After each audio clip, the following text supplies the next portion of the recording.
awesome event with Spencer, and to hear a little more of his insights and his practice, his important practice and message that we have with his latest series, Combustion, which is part of our wider collection here, Color Inferno, which just opened last week. We had our opening reception last night. Some of you were here. It was great. But we're excited to have everyone here and to hear more from Spencer. And we're also happy to welcome special guest, Leanna Roth, joining us from the Nature Conservancy here tonight. Their team has been great. Of course, Spencer has collaborated and worked with them, and it's really nice to join up with the New York chapter here for an important message, an important cause that, of course, you'll hear more about from both of them. So Spencer's going to give a talk about his work, tell us a little bit more about this series, and why it's so important, and highlight some of the pieces. For me, working with Spencer has been such a great journey. This is his third show here at the gallery. We always love seeing the new work. This series has been really special to watch develop since we first spoke about it, of course, and just tanking over the ideas and the world and everything that's happening. And there's really a lot to leverage there, and you don't always come across that with artists that we work with, and it's really fun to be a part of. So I'm also excited to hear the talk. Mm-hmm. And then we'll have Leanna join us for a conversation with Spencer. And then, of course, open up for questions if anyone has questions about the work, and chit-chat and have fun. So thank you all for being here. Join me in welcoming Spencer.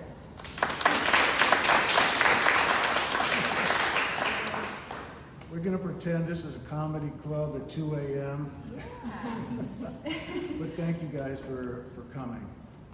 And thanks to Agora. And I don't know if you guys know that Agora last year was rated by MSN as one of the top 5 must-see galleries in Manhattan. So it's pretty good, pretty good to be here, and great to be in New York. And thank you to TNC also for co-sponsoring this event and participating in it. So thinking about what I wanted to say is, I want you guys to know, first of all, that I never intended to be an artist, and I surely never intended to speak about environmental issues. So the question then is, how did this all happen? So I think I'll give you a little bit of history, a little bit of my influences, and how it came to pass. We're in Seattle today, but I grew up in Los Angeles, and I had this love for Japanese culture from a very early age. Why? I don't know. But I ended up studying martial arts and teaching myself bonsai, and then building Japanese gardens wherever I lived. And I still have a Japanese garden that's pretty amazing that I work on all the time. So more of that in just a second. At the same time in Los Angeles, I did all kinds of jobs. I was a locker attendant, I was a waiter, I sold suits of clothes, I worked for Teamsters, I was a lifeguard, and I'm probably missing a few other ones in there. But one very hungry period in my 20s, I went and applied for a job at Northrop Aerospace. They hired me on the spot, and being hungry, I said, well, when would I get my first paycheck? And they said, well, there's a little problem. They said, you need DOD clearance, Department of Defense clearance. I said, well, how long is that going to take? 30 days. I said, okay. So I was worried about getting it, but 30 days later they called me in and they said, we haven't just given you DOD clearance, we've awarded you the highest civilian clearance in the United States, beyond top secret, for your eyes only. It's like, what? And I started working in the black projects and stealth bomber technology and all kinds of things, and I became a pattern maker, I became a project builder, I became a draftsman, and it was an incredible experience. And I tell you this because it feeds the mechanical part of my mind, the engineering part of my mind. And after that, I started 3 businesses. The first 2 failed, One was in professional audio, and the other one was in injection molding. And the third one was in this unlikely field of knives and tools. And we started to import knives out of where? Japan, the samurai sword-making capital of the world. And I grew this little boutique company that I started in my apartment into one of the leading boutique brands in the world. And in my humble opinion, I became the top designer in the field in the entire industry. And why do I say that? Because I thought of it as a medium. It was artistic. I mean, the product had to work. They had to be like machines, miniature machines, and I had 25 patents.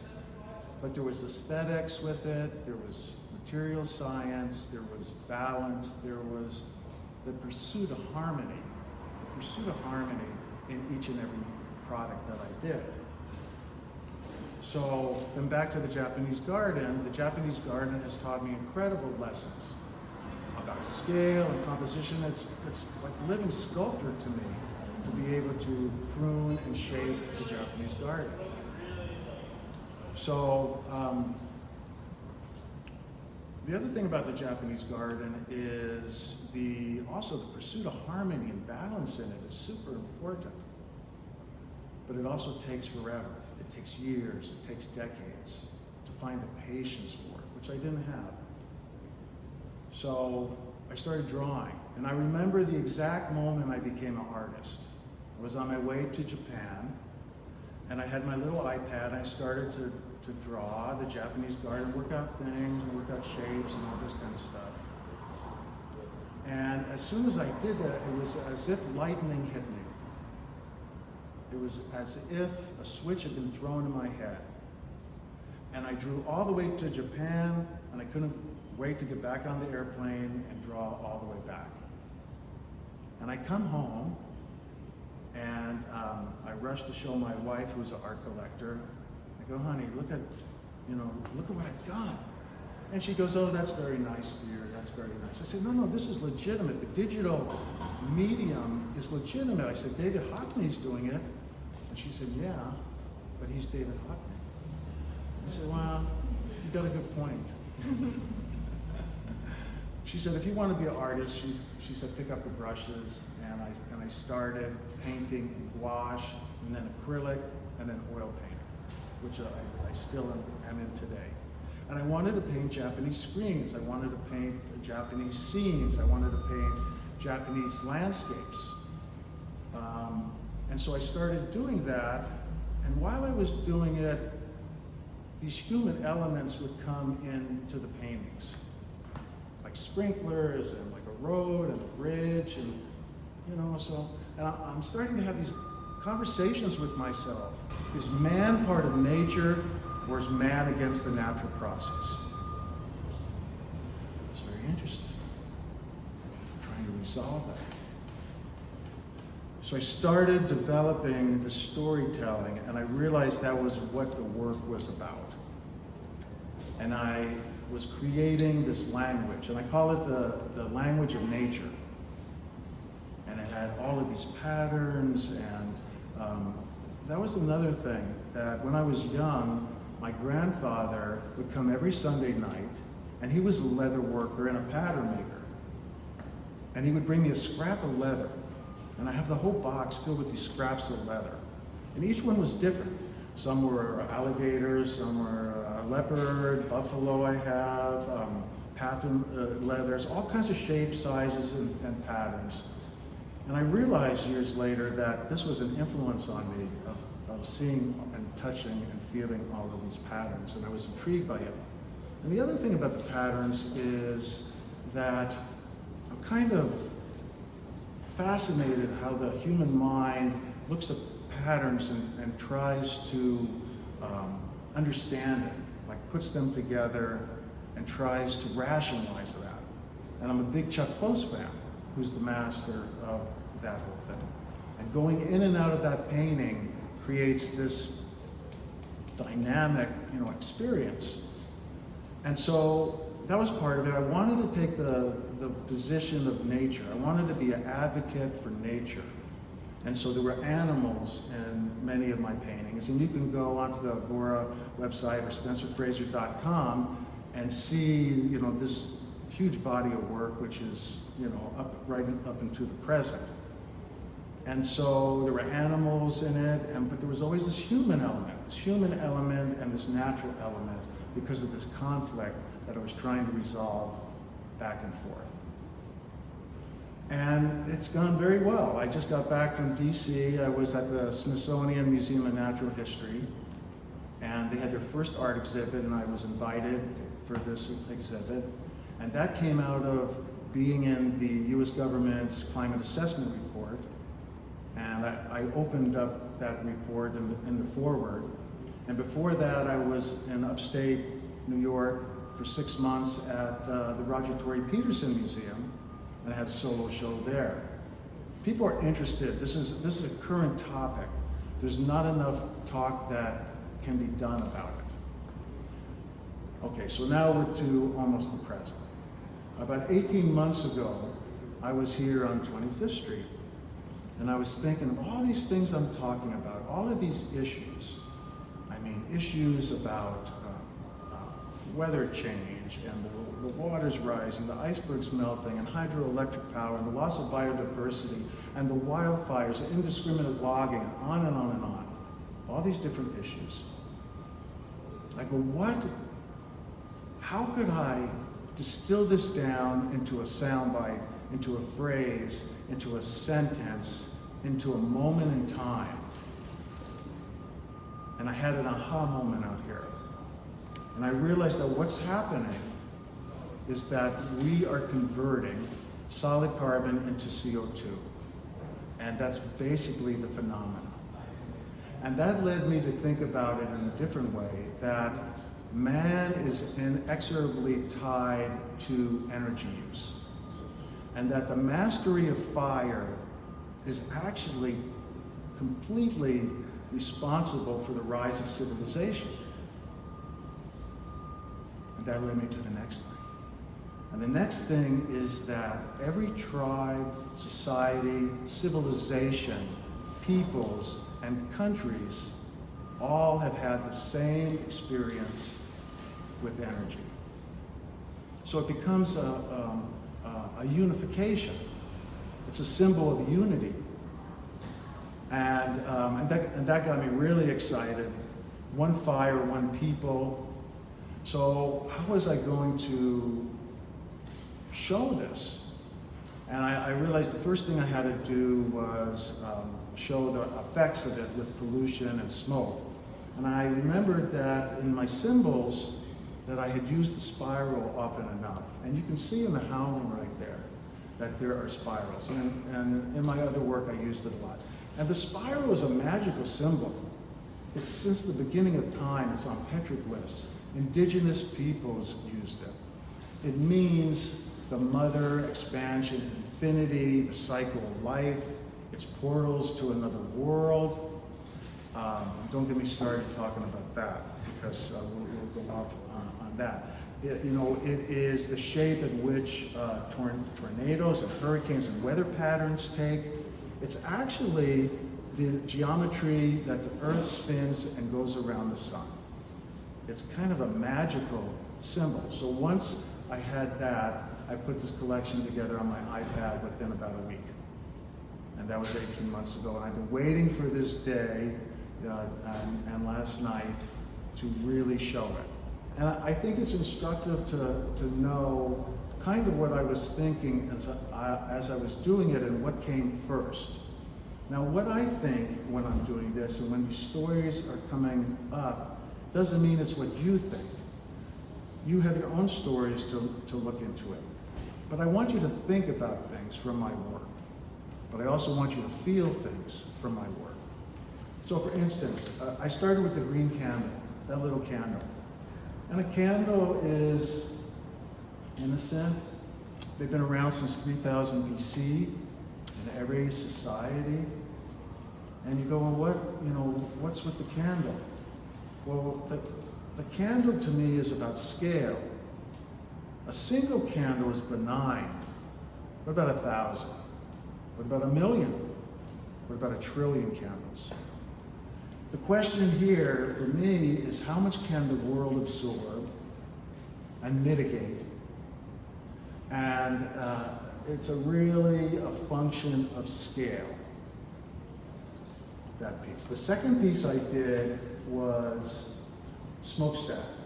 And smokestack to me is very iconic because it has the human element and it's a very strong visual geometric element. Straight lines and shapes, but it anchors this ethereal movement. There's spirit and dance in this piece. And as I was painting about smokestacks, I realized that this whole show could be smokestacks, all kinds of smokestacks. And indeed, I've done more smokestacks since then. It's fascinating because what is a smokestack? And why do we need a smokestack? To me, smokestacks are representative that what we do has effects that we don't want to see. It's okay for it to be in our neighbor's yard, but not in our own yard. So smokestacks are about dispersing, dispensing, casting to the wind the effects of our behavior. That's an intriguing idea, right?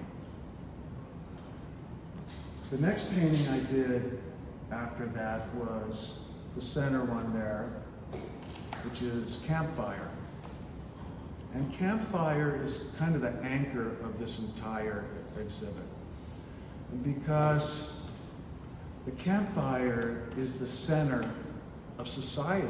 That's where society flourishes, where people gather.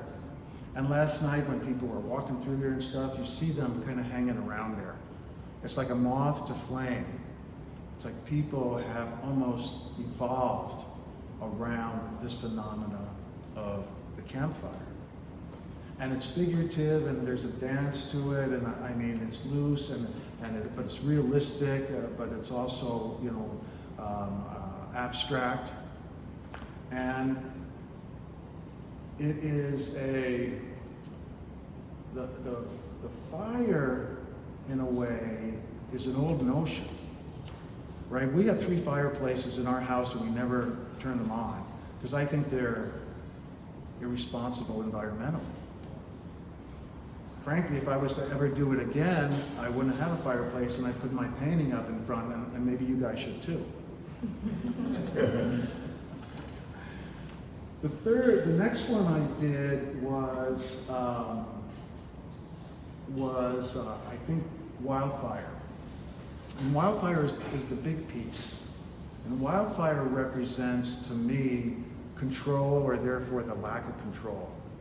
This idea of being able to create fire and have it do such incredible things, both positive and negatively, I'm kind of obsessed with. And you'll see it in a number of his paintings throughout here, trying to distill this moment down into a microsecond, a millisecond. And the other thing that I find very ironic, and it's not lost on me, like with blowtorch, is that I'm painting in oils and commenting on the oil industry. And I find that kind of ironic. And like this product I designed, as a product designer, I designed it. It wasn't done on CAD. I drew it. These are all oil on linen. And so to me, they're portraits in time that I think will be looked back on as significant in terms of where society is.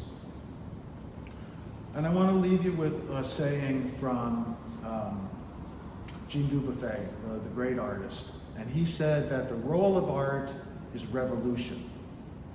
And revolution, I love that word, revolution, rethinking things, the cyclic nature of these things, sometimes violently changing one's views of things, kind of revolution, revolving, spiraling, revolving.